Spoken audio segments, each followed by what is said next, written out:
Hi ಎಲ್ಲರಿಗೂ. ಇವತ್ತಿನ ವಿಡಿಯೋದಲ್ಲಿ ಎಲ್ಲರಿಗೂ ಇಷ್ಟವಾಗುವಂಥ ಹಾಗೆಯೇ ಬಾಯಲ್ಲಿಟ್ಟರೆ ಕರಗುವಂಥ ತೆಂಗಿನಕಾಯಿ ಲಡ್ಡು ಹೇಗೆ ಮಾಡೋದೆಂದು ನೋಡೋಣ ಬನ್ನಿ.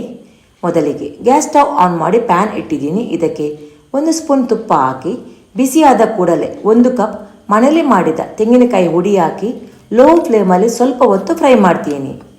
ನೋಡಿ, ತೆಂಗಿನ ಹುಡಿ ಫ್ರೈ ಆಗಿದೆ, ಬಿಡಿ ಬಿಡಿ ಆಗಿದೆ, ಪರಿಮಳ ಕೂಡ ಬರ್ತಿದೆ. ಇವಾಗ ಇದಕ್ಕೆ ಅರ್ಧ ಕಪ್ ಕಾಯಿಸಿ ತಣ್ಣಗೆ ಮಾಡಿದ ಹಾಲನ್ನು ಹಾಕಿ ಮಿಕ್ಸ್ ಮಾಡ್ತೀನಿ. ಹಾಲು ತೆಂಗಿನ ಹುಡಿಗೆ ಹೀರಿಕೊಳ್ಳಬೇಕು, ಅಷ್ಟರವರೆಗೆ ಮಿಕ್ಸ್ ಮಾಡ್ತಾ ಇರಬೇಕು. ನೋಡಿ, ಹಾಲು ತೆಂಗಿನ ಹುಡಿ ಹೀರಿಕೊಂಡಿದೆ.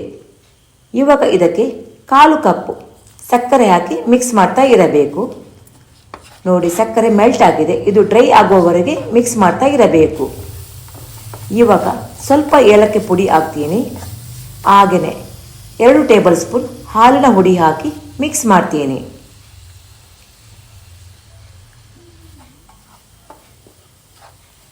ನೋಡಿ, ಒಳ್ಳೆ ಮಿಕ್ಸ್ ಆಗಿದೆ. ಇವಾಗ ಗ್ಯಾಸ್ ಆಫ್ ಮಾಡಿ ಇದನ್ನು ಒಂದು ಪ್ಲೇಟಿಗೆ ತೆಗೆದಿಡ್ತೀನಿ. ಸ್ವಲ್ಪ ತಣ್ಣಗಾದ ಮೇಲೆ ಉಂಡೆ ಕಟ್ತೀನಿ.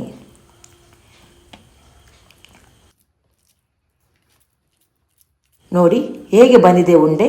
ಇದಕ್ಕೆ ಸ್ವಲ್ಪ ಒಣ ಕೊಬ್ಬರಿ ಹಾಕಿ ಮಿಕ್ಸ್ ಮಾಡಿ ಉಂಡೆ ಕಟ್ಟಿ ಪ್ಲೇಟಲ್ಲಿ ಇಡ್ತೀನಿ.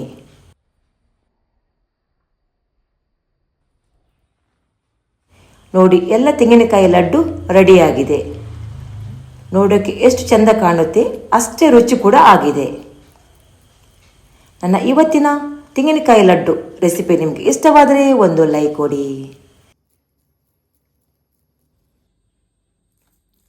ಎಲ್ಲರಿಗೂ ಥ್ಯಾಂಕ್ ಯು ಫಾರ್ ವಾಚಿಂಗ್.